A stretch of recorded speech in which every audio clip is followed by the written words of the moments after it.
capabilities and stated intentions and the psychological profile of your opponent. So in this case, whether right or wrong, it was extremely wrong of Iran to threaten to wipe out Israel. It had no business doing that. And when you do that, you should be prepared for the consequences. They are not exactly, the Israelis are not exactly a Ahinsa-wadi nation, right? They hit back and they hit back hard. They have done everything in their capability to see that Iran does not get a nuclear capability.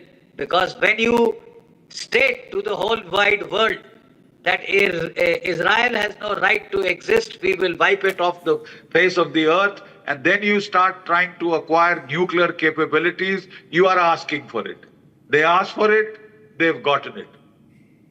But their psychological profile, given that Shia penchant for martyrdom, for taking a lot of punishment, needless punishment, I would not be too surprised if they retaliate. Okay. I would think they might try and strike some American bases in the Middle East. Okay. Though America had taken the precaution, they have moved away the C-130 aircraft, they have moved away unessential equipment and personnel out of harm's way already. That is for what they delayed their attack, right? But that is my military assessment. We can hope, we will all hope that it stops here, praise that it ends here, because the consequences will not be good for the world if Iran widens this conflict. Absolutely. But I don't think doing nothing is an option for the Iranian mullah No, it's regime. not. I want to take a quick word. I have Ratnadeep who's joining us. I think he's in Tel Aviv. Ratnadeep, just give me a sense of the morning there very briefly. What is the morning looking like? Have you followed the Israeli media? What are they saying? What is the tone? Are they expecting any retaliation? Yeah, so Arnab, firstly, we woke up with this news. We were expecting it for quite a few days that this will happen. I mean, the Israeli public was prepared for it. They were expecting it, and they wanted it, because for the last few days we have been waking up every night with incoming missiles. Last night as well, there was one of them, and we had a massive drone attack in the north. When we woke up in the morning, we saw what happened, and the Home Front Command, of the IDF, has taken necessary actions from the instruction by the defense minister, and we had a partial activity going in the country. There were certain shops opened. There were certain activities which were allowed till yesterday. Now it's only essential activity. That's the first thing that has changed. Apart from that, of course, there is retaliation expected. There is an uneasy calm right now, but we know for a matter of fact that Iran will retaliate, and it will retaliate hard, because there is a moment in which they have to prove its might, and its proxies might come. We have seen there have not been any attacks from Hezbollah or Houthis throughout. There has been only one attack. We have seen the missile coming from the Houthis, but there is a chance that the Houthis might come back as well. Right. Ratnadeep, of course, what he's saying here this morning, thank you for that window. Can I go back to the rest? That's not what I meant. Ratnadeep is obviously hinting at the possibility of Iran using proxies. Now, Saurabh joining us from Washington, Saurabh, this has been an option that has been spoken about, and we do not know. We do not know. I mean, obviously, it would be safe to assume that Iran would also have prepared itself for a doomsday scenario. As General Bakshi was saying, we do not know what that Iranian thinking is, what that Iranian strategy is. But they would be realistic. They would know that it was a matter of time before Fordo is hit. Now, what would they have planned? If you remember, I said that in your show as well, that at a time when the US President Donald Trump was given a series of options, it was very clear that one of the options was that they need to hit these nuclear sites hard, and only US had the entire wherewithal to do that. He has exercised this option. Obviously, it was a bold move. It also was aimed at demonstrating that the US military power is there, and then when they want to hit it, they can do that. I see another dimension here, Arnab, where I see a big parallel. You and me, we have studied international relations very deeply. That he has also set a precedent for many other countries, including India. That tomorrow, if there is a threat, even from rogue countries like Pakistan, India is well within its right to strike at their nuclear installations as well. So I see one big paradigm shift happening here, which the practitioner and scholars of international affairs will, and we have General Bakshi here as well, because this is a big thing which has happened today. In some ways, these are historic shifts that we see in the realm of international relations and military strategy. So what he has done is also send out a clear message to all those backers of Hezbollah, Hamas, and those terror groups that we can hit you deep where we can't even imagine where it will hit. And the second thing is, obviously, the Iranians will retaliate. My sources here in Washington, D.C. telling me that not only are they on alert for military installation, they also are well aware of the fact that any threats,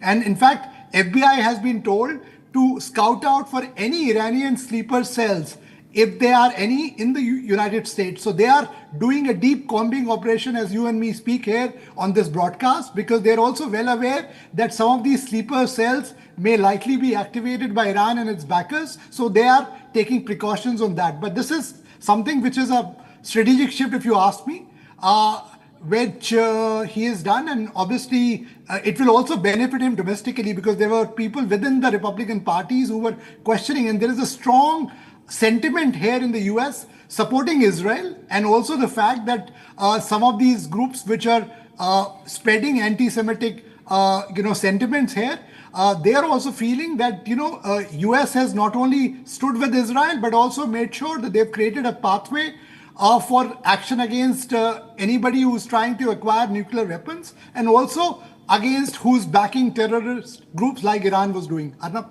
Yeah. So, the fact is that's one very important point. I just want to go back to the news aspects of it with the breaking news plates, if required. And we'd like to have more guests in. Please, thank you. And the desk can tell me whatever they have. Now, we were told, General Bakshi here, that Saudi Arabia's nuclear regulator says that no radioactive traces have been detected in the environment of Saudi Arabia or other Gulf states following the strikes on Iran's nuclear facilities. The leader to Iran's supreme leader has called for missile strikes. The advisor to Iran's supreme leader, he has many advisors, formal and informal, on US Navy ships and closing the Strait of Hormuz.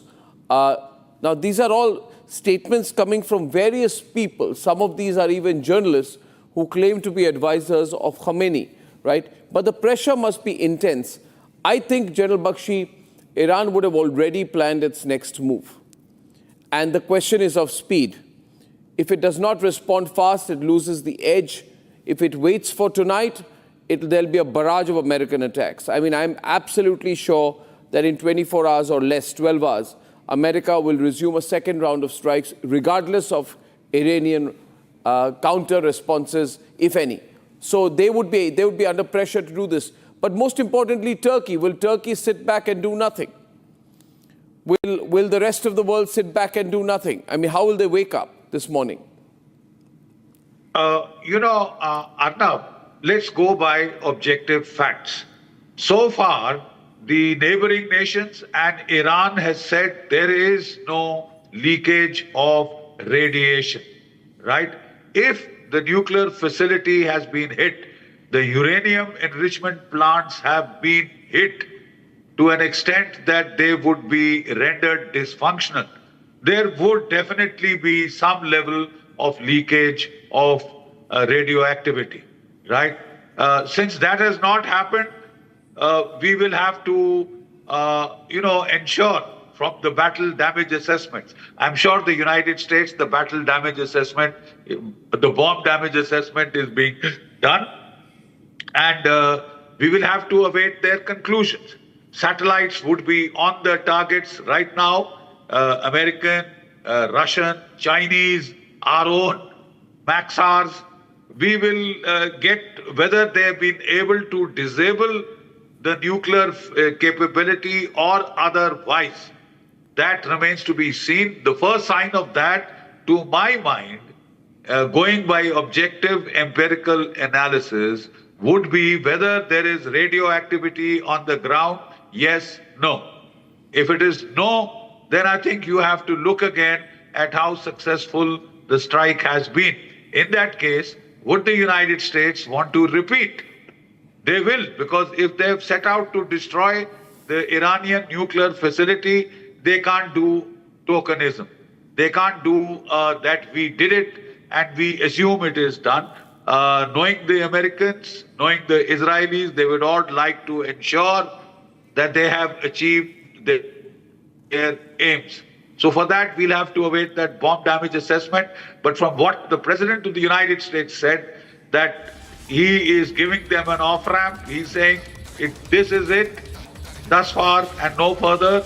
Don't you dare strike any American target, any Middle Eastern target, any oil shipping, etc. So it remains to be seen whether Iran will tamely go down or like to go down fighting.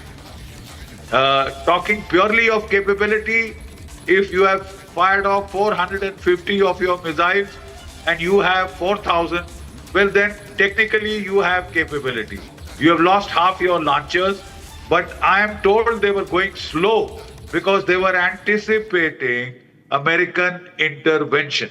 And therefore they had to keep their missiles ready for retaliation. I don't think we should have long to wait. If Iran has to retaliate, it has to do so fast. I get a feeling, and it's breaking news now, where the IRGC has said, Sandhi, Saurabh and General Bakshi, and if I had the guests there, they can be shown on air, otherwise I can't second guess who's on. Where the IRGC has said that every American in the Middle East is now a legitimate target after the US strikes. Very dangerous statement, Saurabh. Every American in the Middle East is a legitimate target after the US strikes.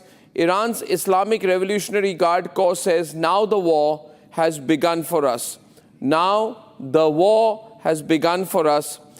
And a commentator on the Iranian state television, it's not the IRGC, has said every American civilian or military personnel in the region becomes a legitimate target.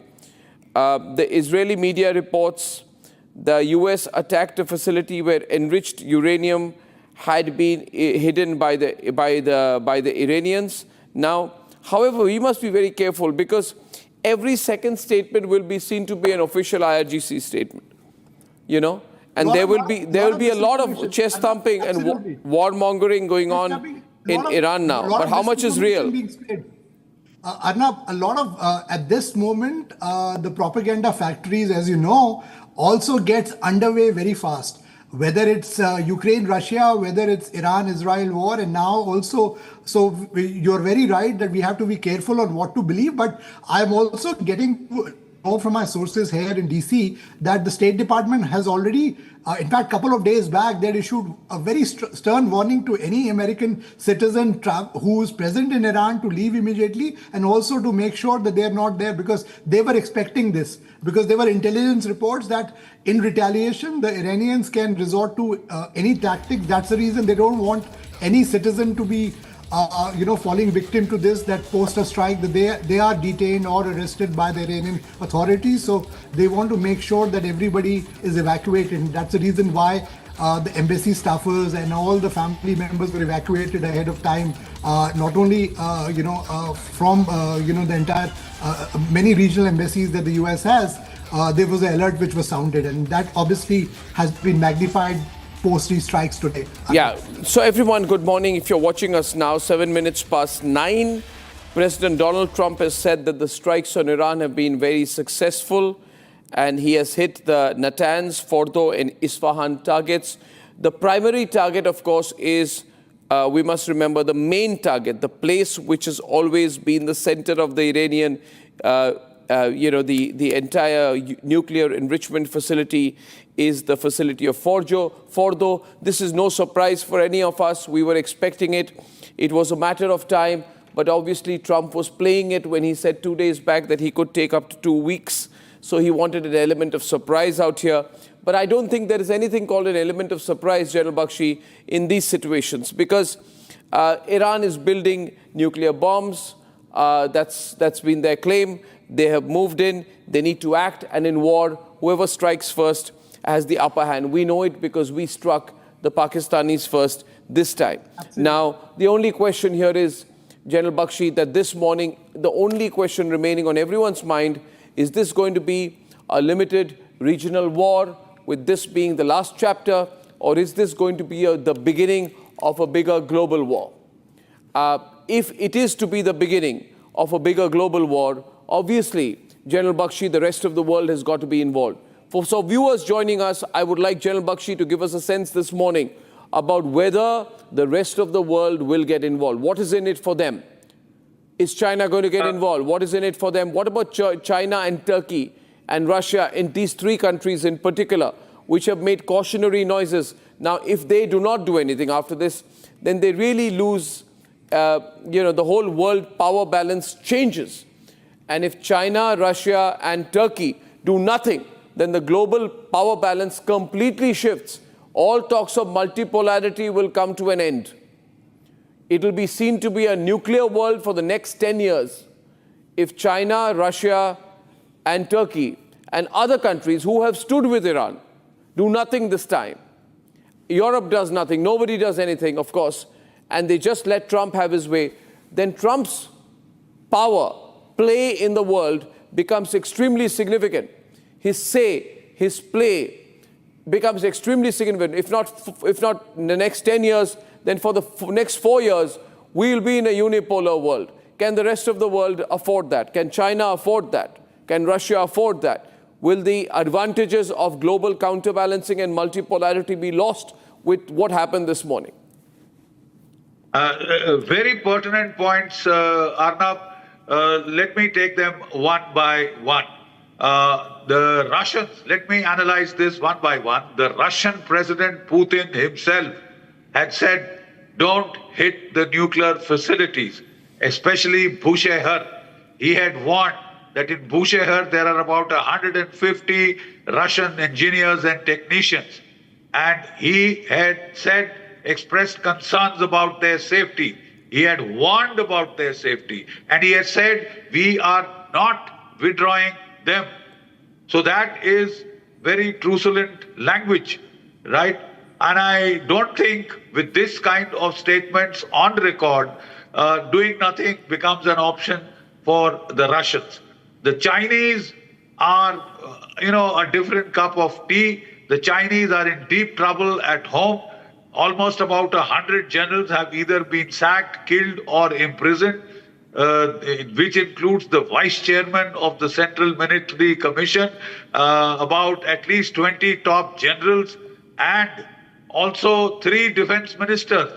They have been removed. So I don't see China in much of a position to do anything more than what it has done already. It has sent 3 massive cargo plane loads of equipment. What kind of equipment?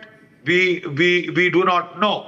But yes, it could supply surface-to-air missiles. It could supply North Korean surface-to-surface missiles. So could the Russians. Send in those aircraft.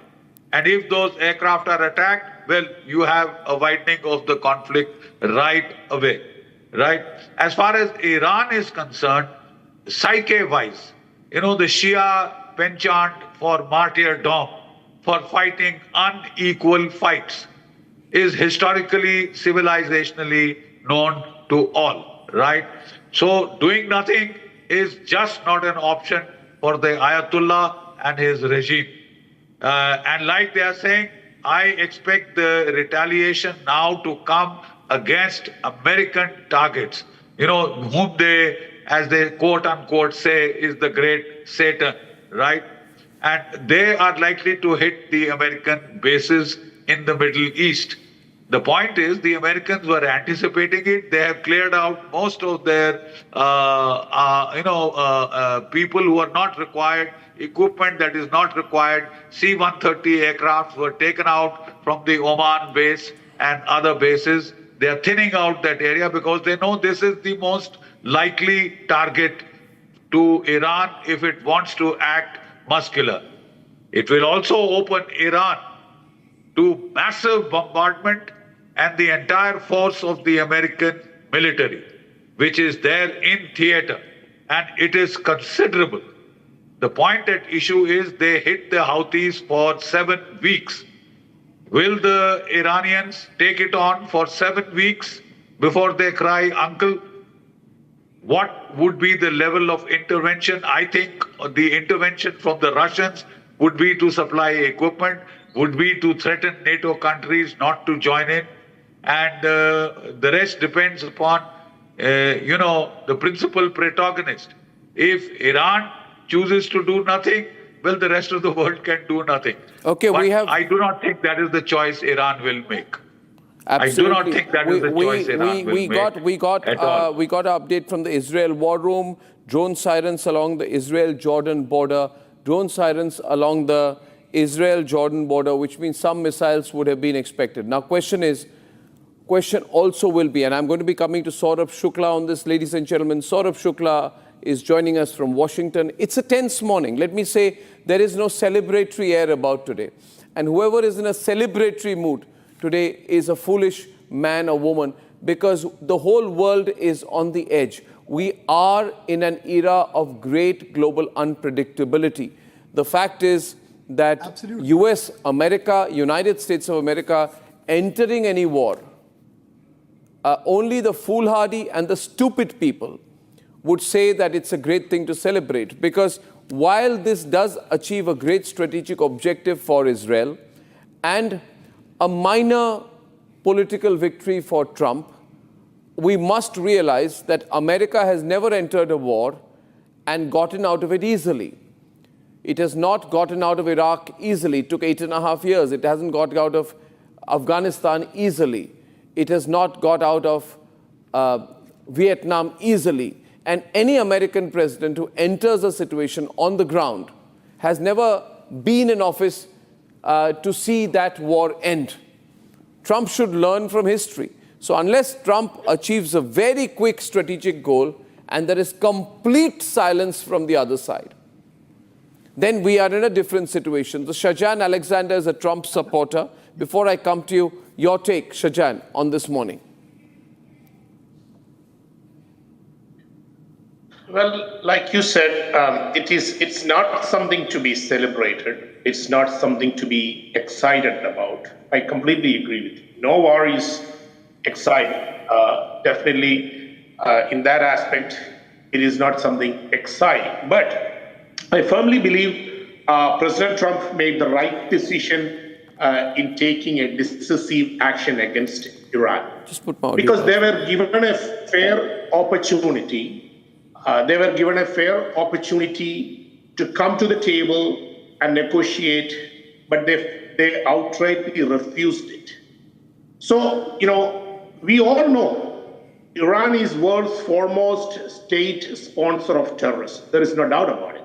And Iran has openly chanted death to America and death to Israel for last several years and made no secret of their ambition to obtain nuclear weapons. That is an outcome that has to be stopped. And that is something that US tried to do, and that is what we did today, that we destroyed those nuclear sites, which was a threat, not just for Israel. It was a threat for the entire Middle East region. So, yes, we don't take pleasure in doing that, but this was something which was inevitable. And definitely President Trump's approach is rooted in the principle of peace through strength. And sometimes definitely confronting evil requires decisive force to ensure the safety and the security of our nation and the world.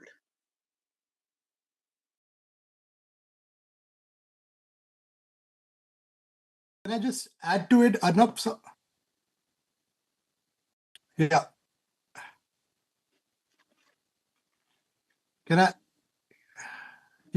Yeah. So So, my sense is that, as General Bakshi was also saying, I would concur that I don't see the possibility of other countries joining this war actively. I don't see Russia getting into this war actively. Also, one more thing, we should not forget that modern day wars are not fought with boots on the ground. The American warships can do the work. So I see a sense that in case Iran now retaliates, the US will make sure that it already has a heavy deployment, as General Bakshi was also saying, in the region, and they can then make sure that Iranian defenses, they are at it, and also US has superiority there. So if there is a war situation, yes, there will be an impact, whether it's the economic impact which everybody will face, or the impact on the oil prices which are expected to go up.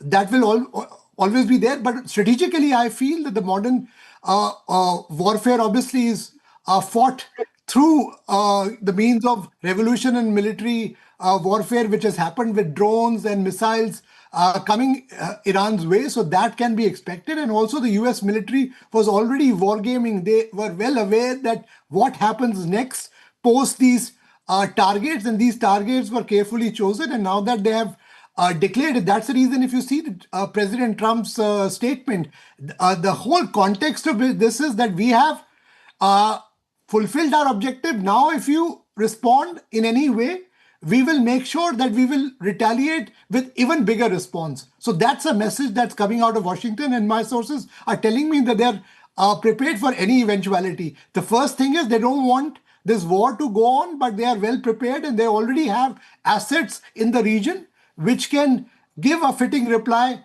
to Iran should they respond in any way. That's the sense I'm getting here from Washington.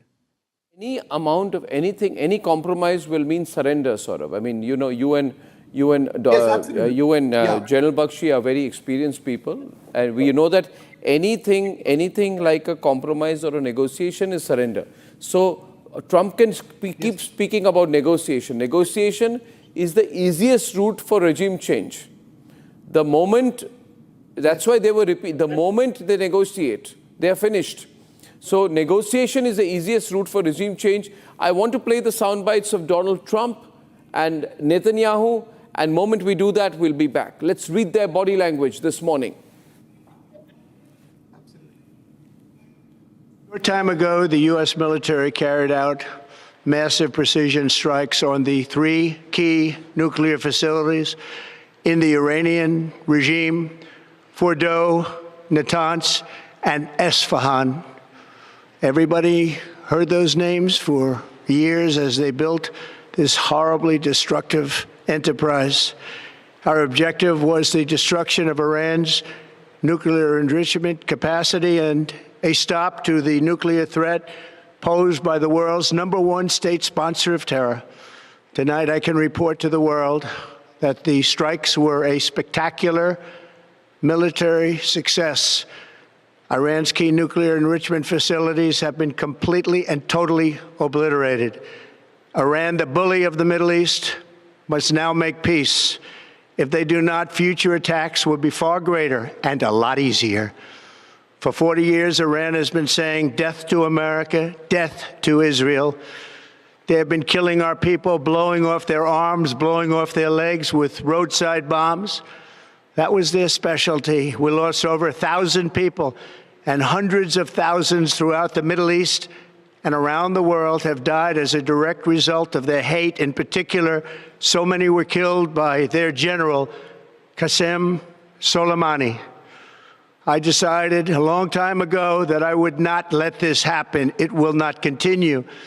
I want to thank and congratulate Prime Minister Bibi Netanyahu. We worked as a team like perhaps no team has ever worked before. And we've gone a long way to erasing this horrible threat to Israel. I want to thank the Israeli military for the wonderful job they've done. And most importantly, I want to congratulate the great American patriots who flew those magnificent machines tonight, and all of the United States military on an operation the likes of which the world has not seen in many, many decades. Hopefully, we will no longer need their services in this capacity. I hope that's so. I also want to congratulate the chairman of the Joint Chiefs of Staff, General Dan Raisin-Kane, spectacular general, and all of the brilliant military minds involved in this attack.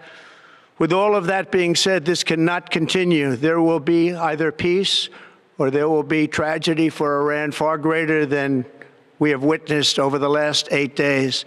Remember, there are many targets left. Tonight's was the most difficult of them all, by far, and perhaps the most lethal.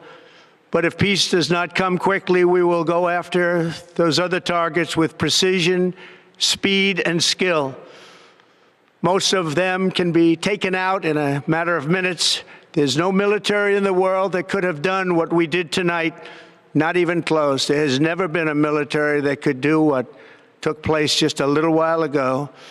Tomorrow, General Kane, Secretary of Defense, Pete Hegseth will have a press conference at 8 a.m. at the Pentagon.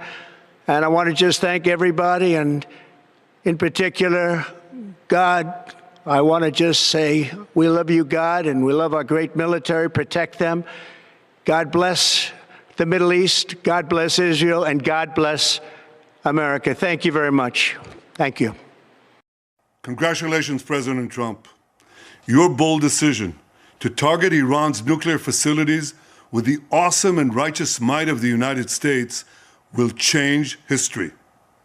In Operation Rising Lion, Israel has done truly amazing things.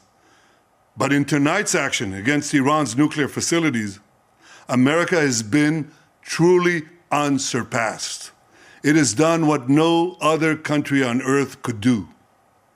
History will record that President Trump acted to deny the world's most dangerous regime the world's most dangerous weapons. His leadership today has created a pivot of history that can help lead the Middle East and beyond to a future of prosperity and peace. President Trump and I often say, peace through strength. First comes strength, then comes peace. And tonight, President Trump and the United States acted with a lot of strength. President Trump, I thank you. The people of Israel thank you. The forces of civilization thank you. God bless America. God bless Israel. And may God bless our unshakable alliance, our unbreakable faith.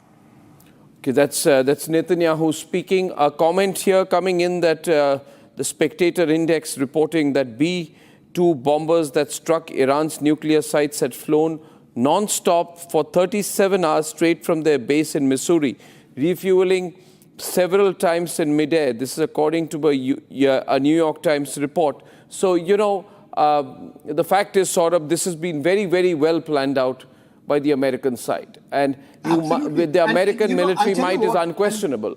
And they've shown it today.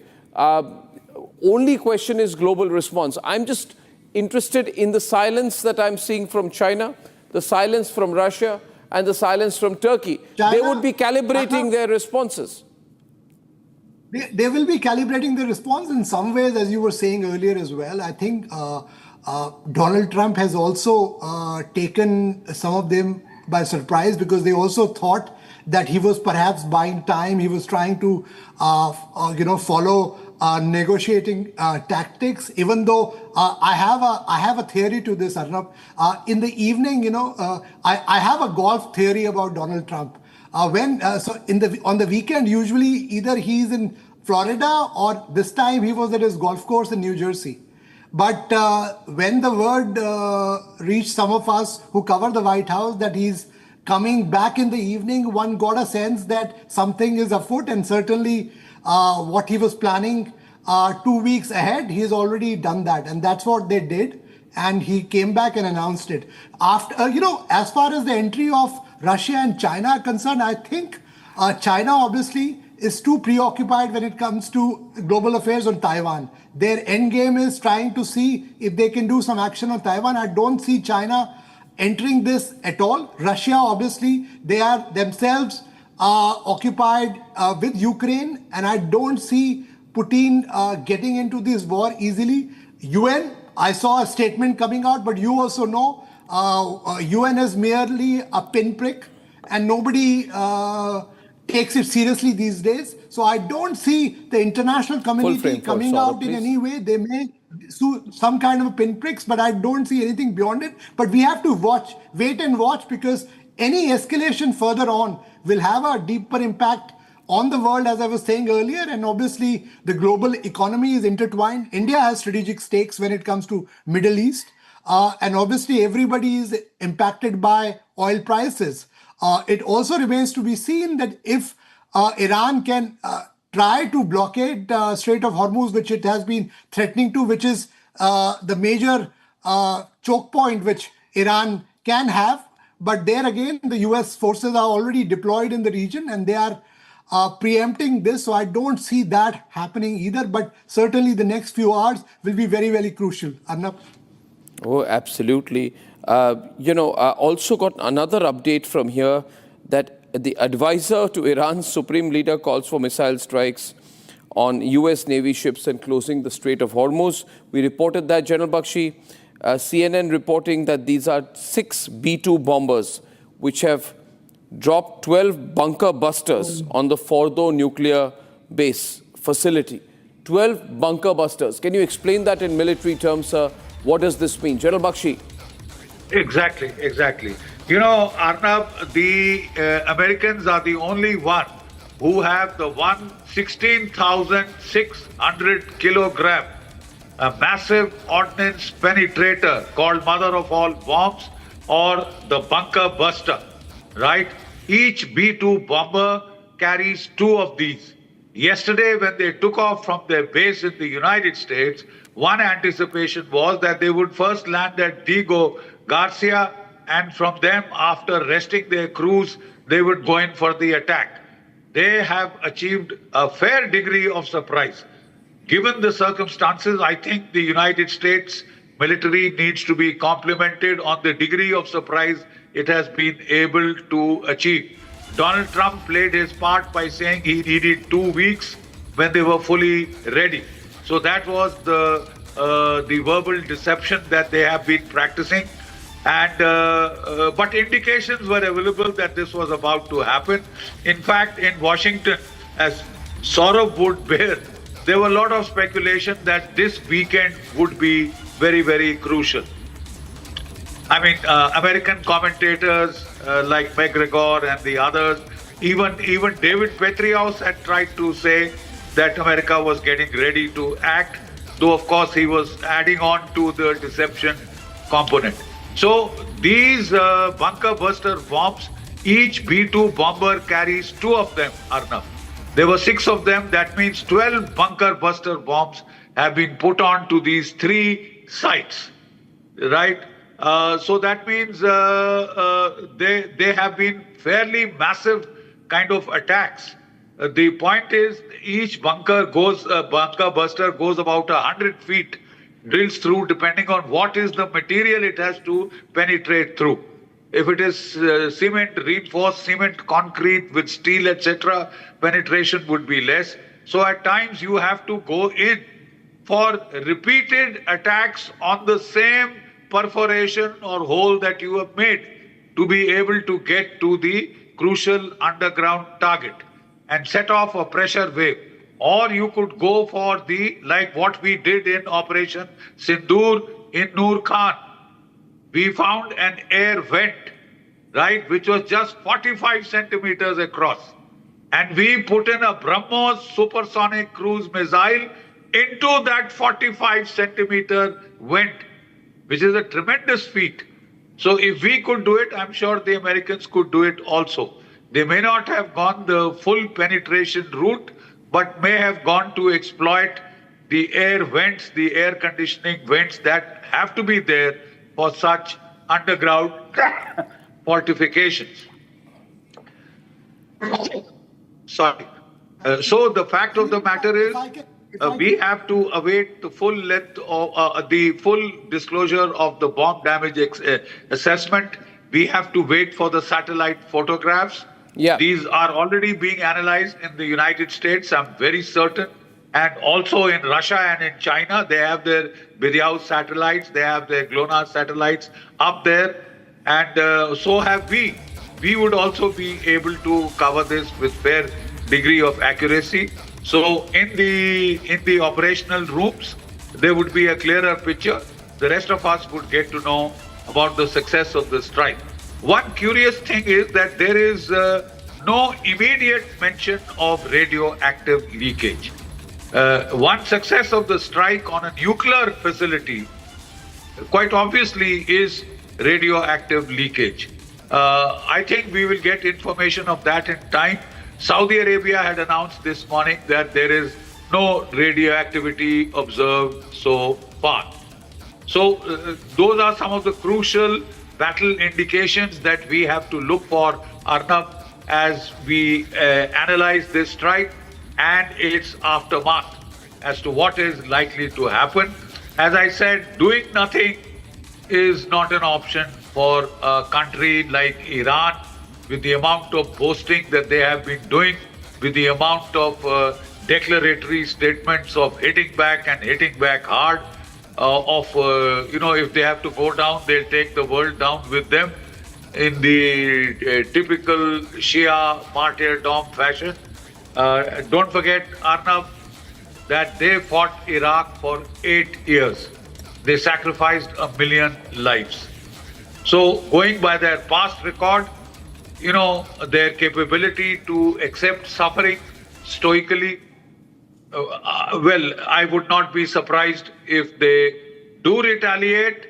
And retaliate, they could, like you very rightly pointed out, hit the American naval ships, try and go in for the aircraft carriers.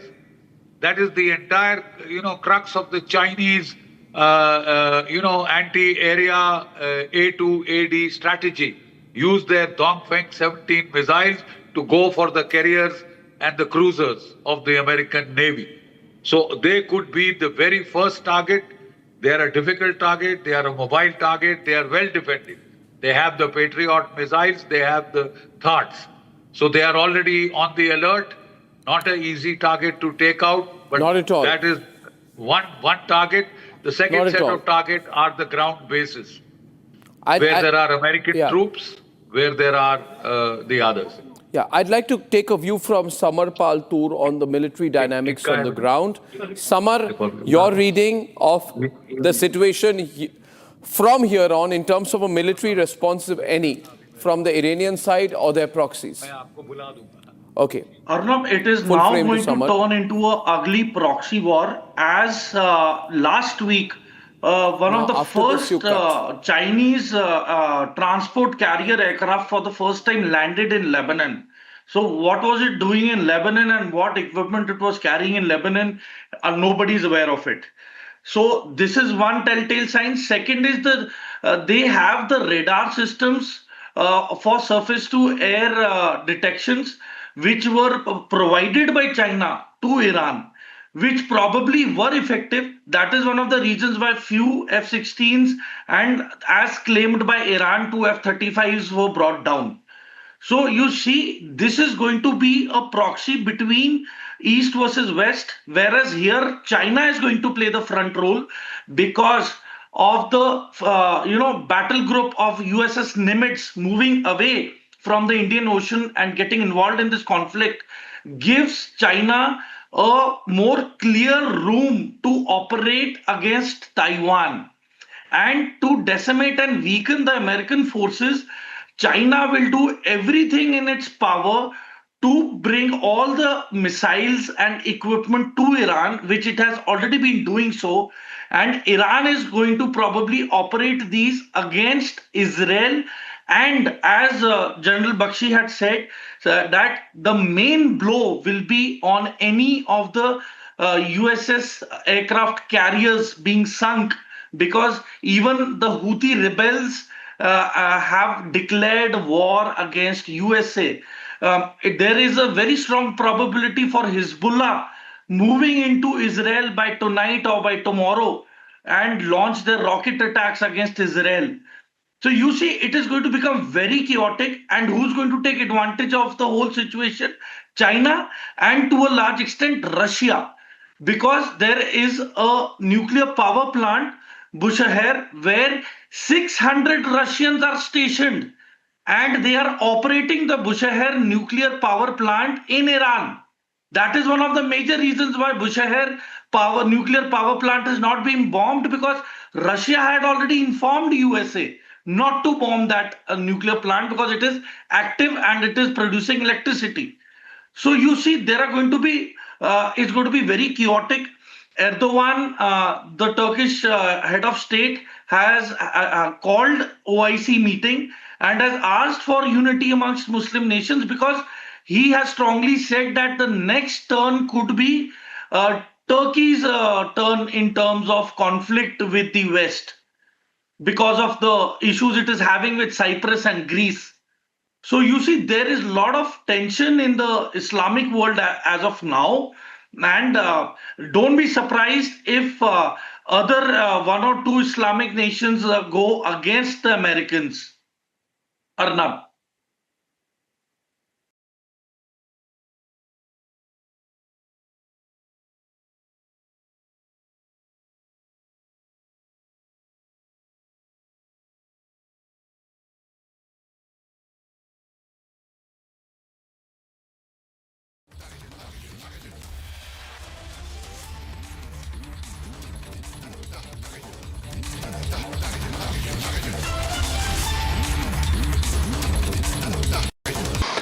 A short time ago, the U.S. military carried out massive precision strikes on the 3 key nuclear facilities in the Iranian regime: Fordow, Natanz, and Esfahan. Everybody heard those names for years as they built this horribly destructive enterprise. Our objective was the destruction of Iran's nuclear enrichment capacity and a stop to the nuclear threat posed by the world's #1 state sponsor of terror.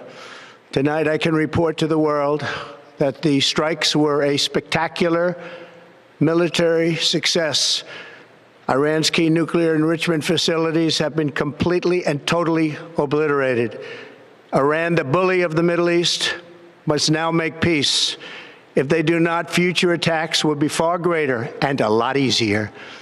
For 40 years, Iran has been saying death to America, death to Israel. They have been killing our people, blowing off their arms, blowing off their legs with roadside bombs. That was their specialty. We lost over 1,000 people, and hundreds of thousands throughout the Middle East and around the world have died as a direct result of their hate. In particular, so many were killed by their general, Qasem Soleimani. I decided a long time ago that I would not let this happen. It will not continue. I want to thank and congratulate Prime Minister Bibi Netanyahu. We worked as a team like perhaps no team has ever worked before. And we've gone a long way to erasing this horrible threat to Israel. I want to thank the Israeli military for the wonderful job they've done. And most importantly, I want to congratulate the great American patriots who flew those magnificent machines tonight, and all of the United States military on an operation the likes of which the world has not seen in many, many decades. Hopefully, we will no longer need their services in this capacity. I hope that's so. I also want to congratulate the chairman of the Joint Chiefs of Staff, General Dan Raisin Kane, spectacular general, and all of the brilliant military minds involved in this attack. With all of that being said, this cannot continue. There will be either peace or there will be tragedy for Iran far greater than we have witnessed over the last 8 days. Remember, there are many targets left. Tonight's was the most difficult of them all, by far, and perhaps the most lethal. But if peace does not come quickly, we will go after those other targets with precision, speed, and skill. Most of them can be taken out in a matter of minutes. There's no military in the world that could have done what we did tonight, not even close. There has never been a military that could do what took place just a little while ago. Tomorrow, General Kane, Secretary of Defense, Pete Hegseth will have a press conference at 8 a.m. at the Pentagon. And I want to just thank everybody, and in particular, God. I want to just say we love you, God, and we love our great military. Protect them. God bless the Middle East, God bless Israel, and God bless America. Thank you very much. Thank you. All right, that was U.S. President Donald Trump making that announcement, which we replayed for the benefit of viewers who have just joined in the studios. Shivangi Shukla continues to be with me, and then we have Major Samarpal Tur, we have Alexander Shahjahan joining us from Georgia in the United States, and of course Saurabh Shukla. If I could begin with you first, familiar face needs no introduction. Saurabh, where is it headed to? It's really uncharted territory from here on.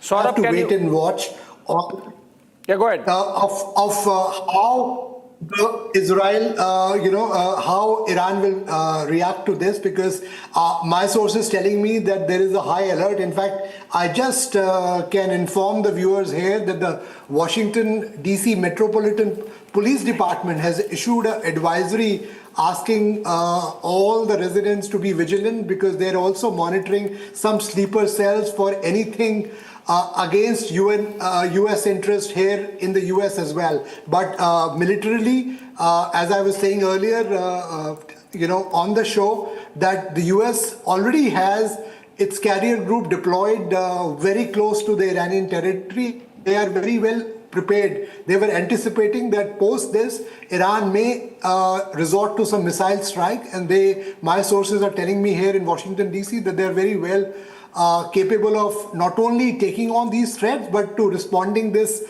with a major force.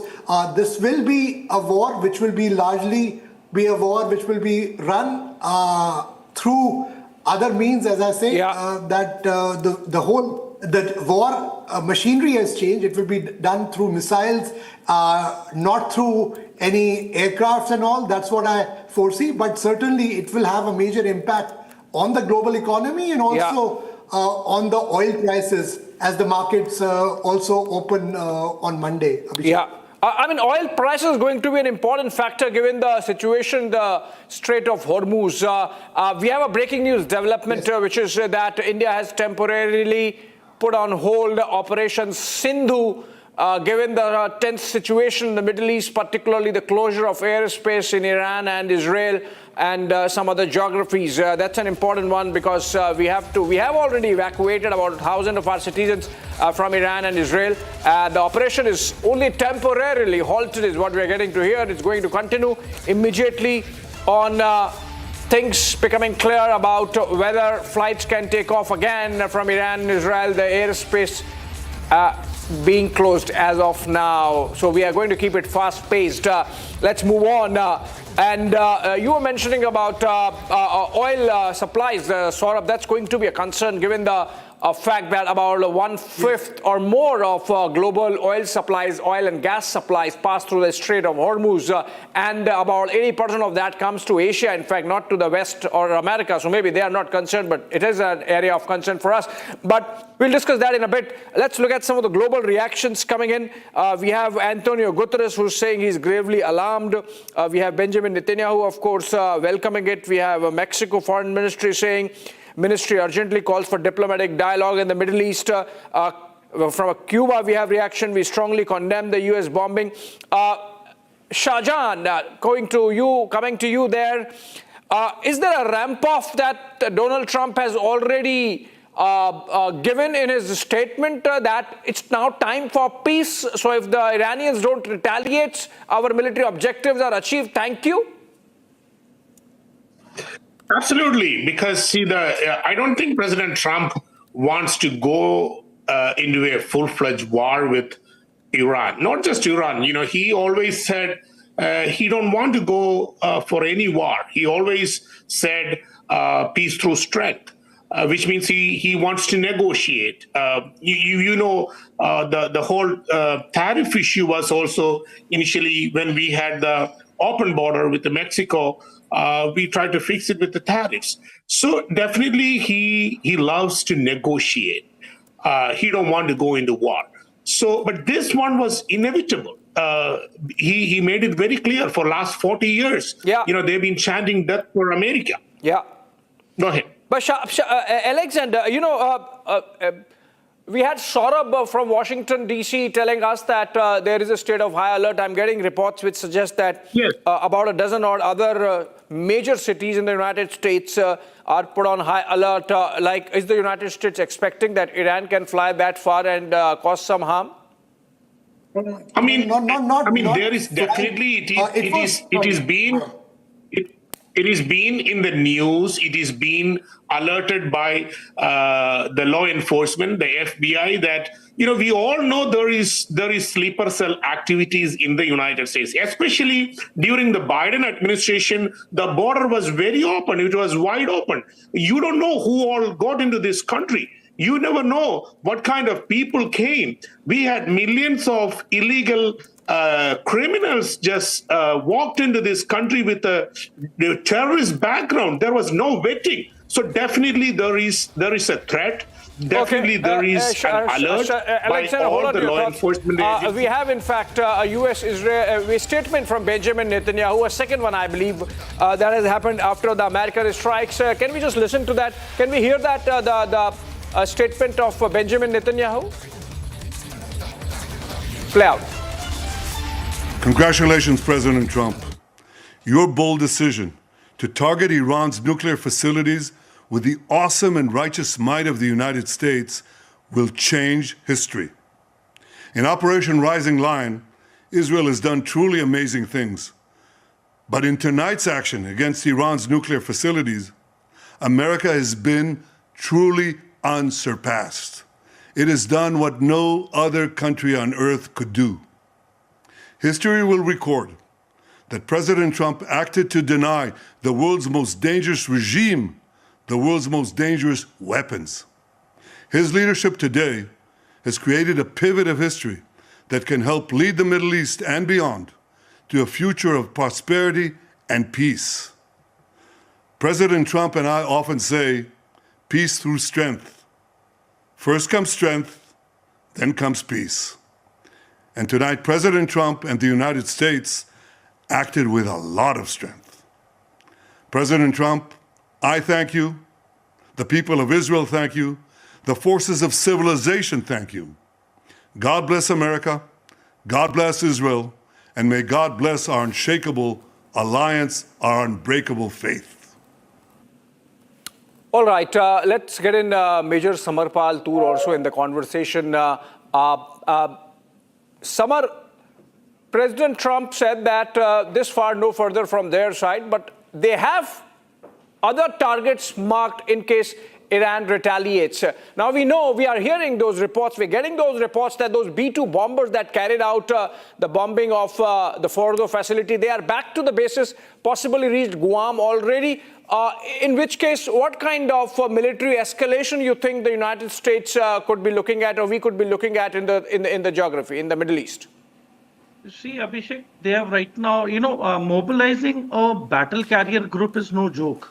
So it is very funny when President Trump says that they are not going to go ahead anything after this, whereas you have already mobilized a battle group of USS Nimitz and USS Gerald. So it definitely, earlier he was saying that they will attack within 4 to 5 days. So when you go in for a military conflict, exact timelines and dates are never disclosed, and that is what we have witnessed today. It is logically not possible to give us exact date and time of the attack. Secondly, they are claiming that they have destroyed the Fordo location, but let me tell you that only the exits of the Fordo locations have been impacted. Nothing has happened to the uranium enrichment plant.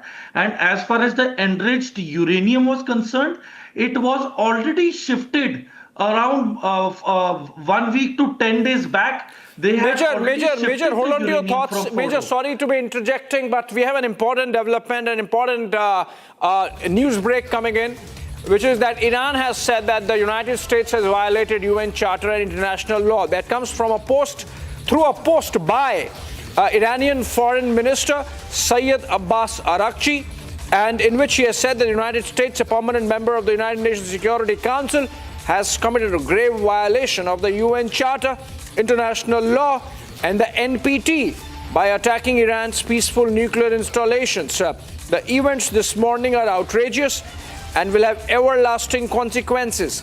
Each and every member of the UN must be alarmed over this extremely dangerous, lawless, and criminal behavior. In accordance with the UN Charter and its provisions, allowing a legitimate response in self-defense, Iran reserves all options to defend its sovereignty, interest, and people, which means Iran is officially announcing that it is going to retaliate, it is going to hit back, and of course, they will choose their own time. That's a big one. Major General Sanjay Soy is joining us on that note. General Soy, this is the first strong statement coming in from Iran, and it's clear that they are indicating that they are going to respond. They are not listening or heeding to Donald Trump's statement that if Iran does not retaliate, this war is not going any further, which means Iran is clear that they are going to avenge these strikes if need be by escalating. Absolutely, Abhishek. In fact, I would say before that, Israel had also underestimated Iran, but the way Iran had retaliated against Israel, that itself showed that they have the will and they have the capability. Now, I see there are 3-4 options Iran can exercise. Number one, use of missile and drones on Israel and American assets, American bases in Middle East. Second, could use the proxies like Houthi and Hezbollah. Houthis have already warned that they will start attacking American ships and American shippings. Thirdly, they can use the terrorist attack. I am sitting in the USA at the moment. I believe that New York police and other people have been alerted to guard, be extra vigilant on religious places and on the embassies, especially religious places of Jewish. So that is another angle which can be utilized, or blocking the Gulf of Hormuz.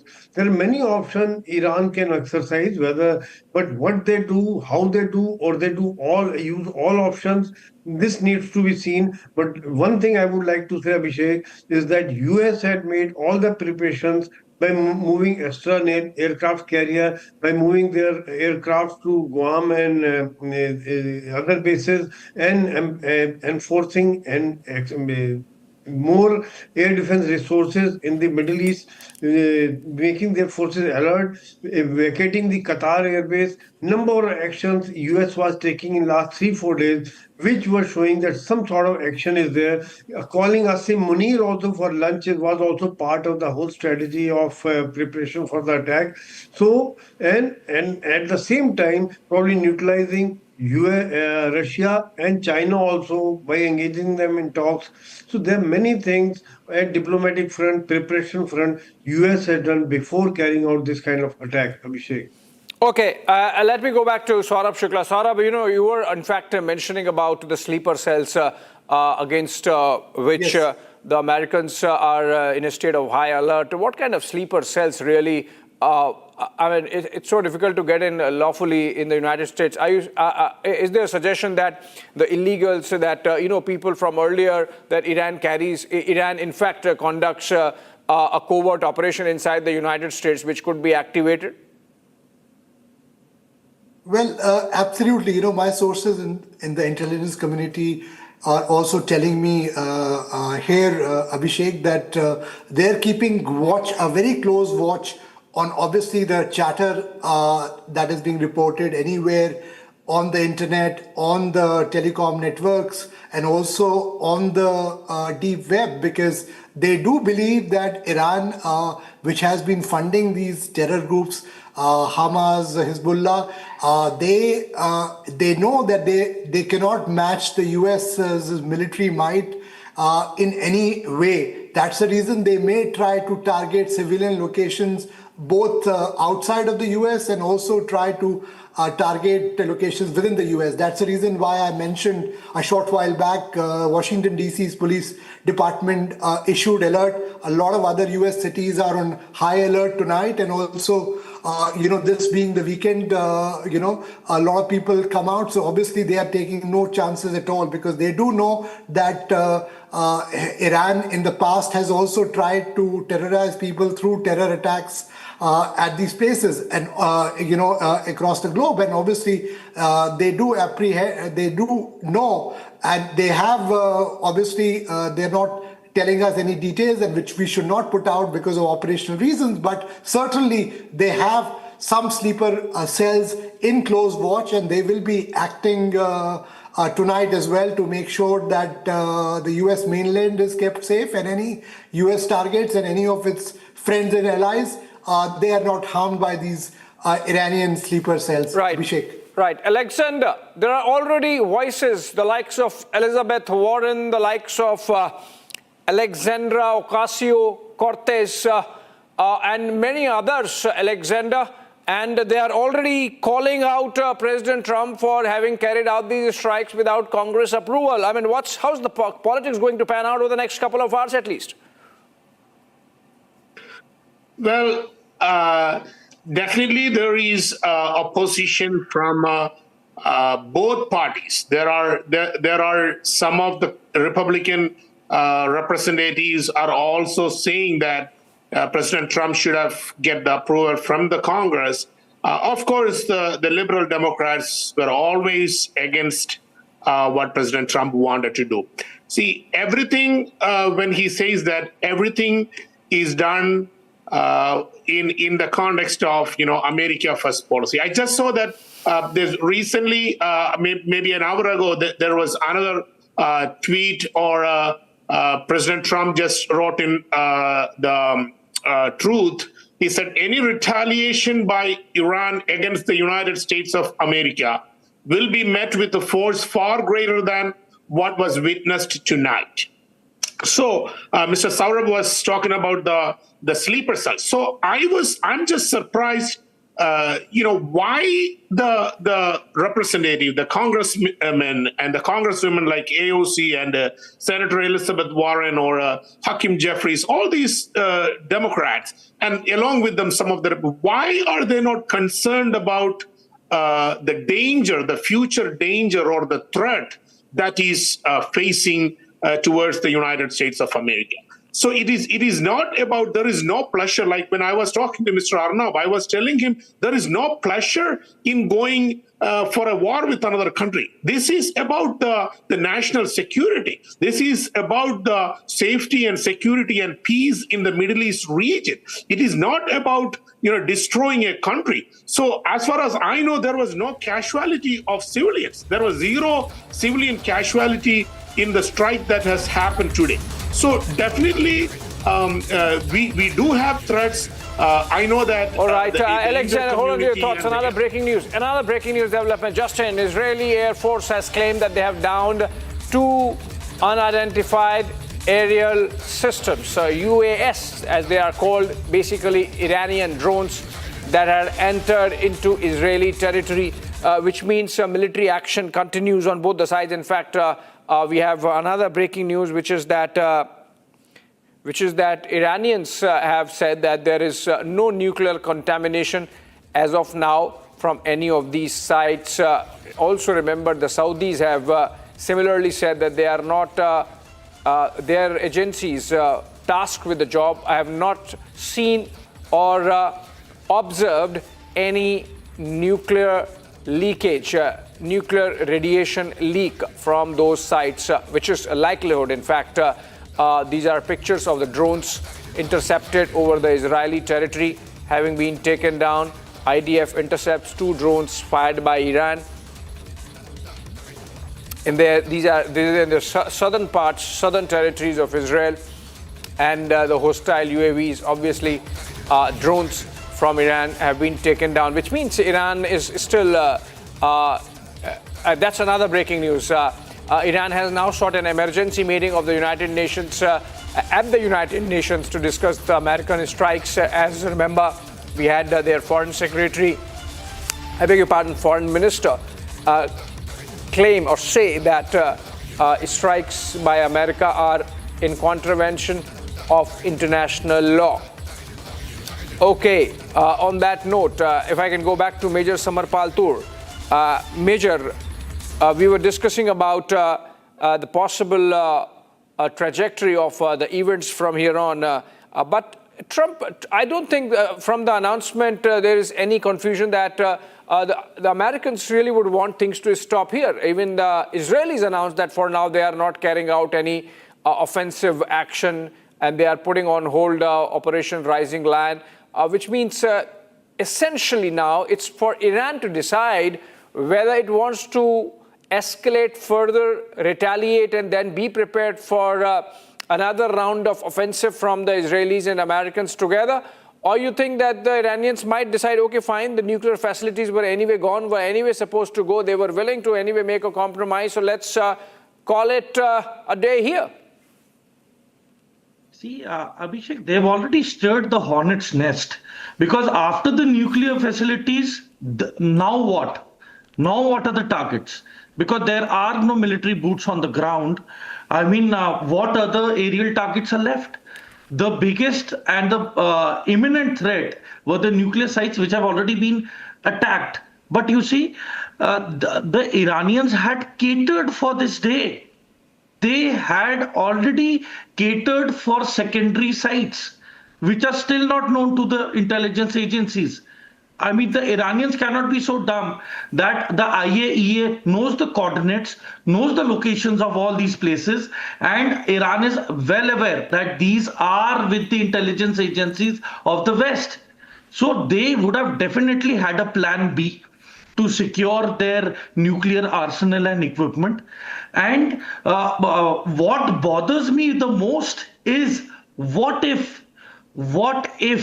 Iran already possesses a nuclear bomb to a less grade. That's again. The Iranians were 5.3% short of 90% uranium enrichment almost 1.5 years ago. Yeah, I mean, that's why we are saying that this is uncharted territory. We don't know. There are too many unknowns, as Donald, the other Donald would have said, that Donald Rumsfeld. Saurabh, coming back to you, how are things panning out in Washington, D.C.? We believe Pete Hegseth, the defense secretary, is going to address a press conference, a full-fledged press conference, along with the military leadership at 8 a.m. U.S. time, which is about 5:30 p.m. India time. How are things expected to go on from here, Saurabh? So he's, sources telling me, Abhishek, two things. One, obviously, Pete Hegseth is going to give out the details of what really happened. A lot of people in the U.S. media are telling me also, my colleagues here, that the briefing will be briefing where the US military commanders are also likely to be present. They will give the blow-by-blow account of how this operation unfolded.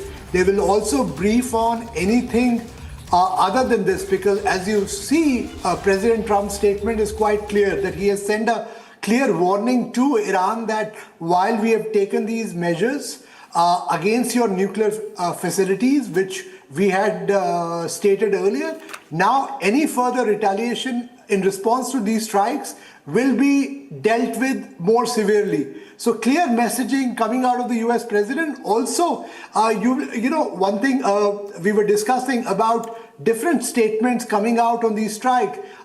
So there are many senators. In fact, I saw a statement by a prominent Democratic senator, John Fetterman, who has supported these strikes. So Donald Trump is also getting support from some of the members of the Democratic Party. So it's a mixed bag, because there is a large sentiment here which supports in the US Israel, and they also believe that these strikes were aimed at not only neutralizing Iran's nuclear targets, but also a larger interest of terrorism from groups like Hamas and Hezbollah, which have got a clear message that if the US can hit out at Iran's key assets, the nuclear assets, they can also hit out at the other targets.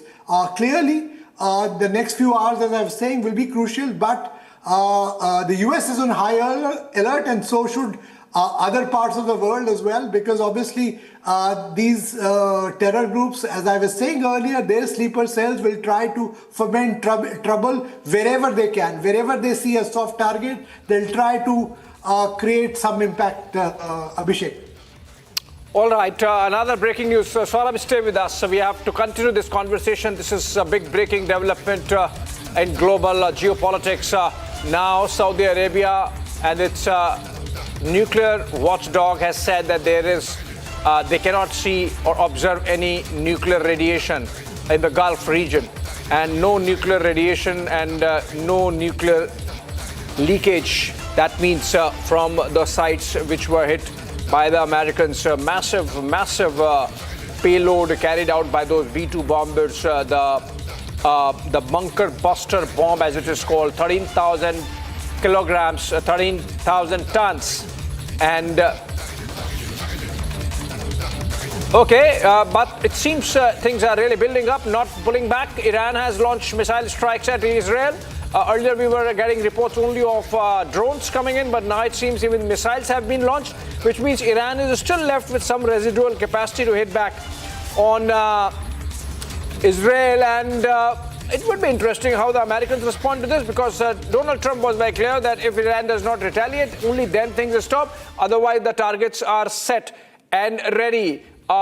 Just so you think this amounts to the kind of provocation which can draw the Americans in again, that America can, as Donald Trump was suggesting, they have targets locked, could carry out strikes on those targets?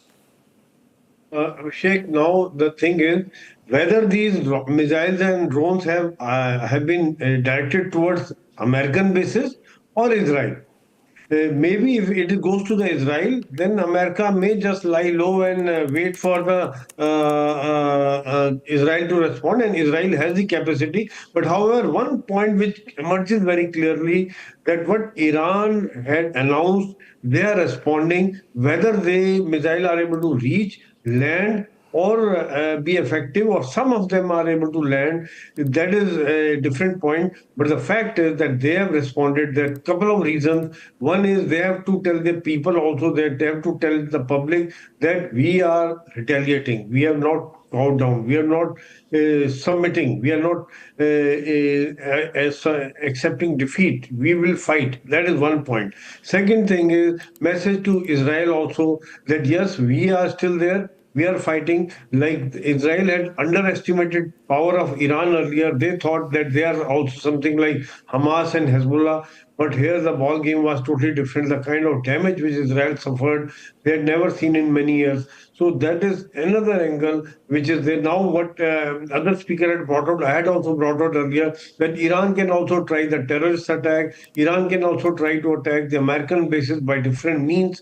So let's see how other actions are taken place. But in this case, I don't think so America will respond. Maybe the Israel will be able to respond and destroy the missiles en route. America will definitely help them in destruction of these drones and missiles on the way. Abhishek.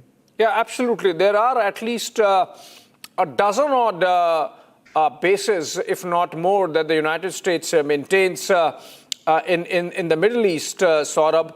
And the Al Udeid base, for example, in Qatar is the one which is closest to Iranian strikes, or most vulnerable to Iranian strikes. And while it has already been almost completely evacuated, there are other bases that Iranian missiles can reach, Saurabh. So as much as the state of high alert on the homeland, it is these bases that perhaps need a closer attention. See, that's the reason, as I was saying, Abhishek, the US was preempting these threats. So they obviously have made sure that their key assets have been removed.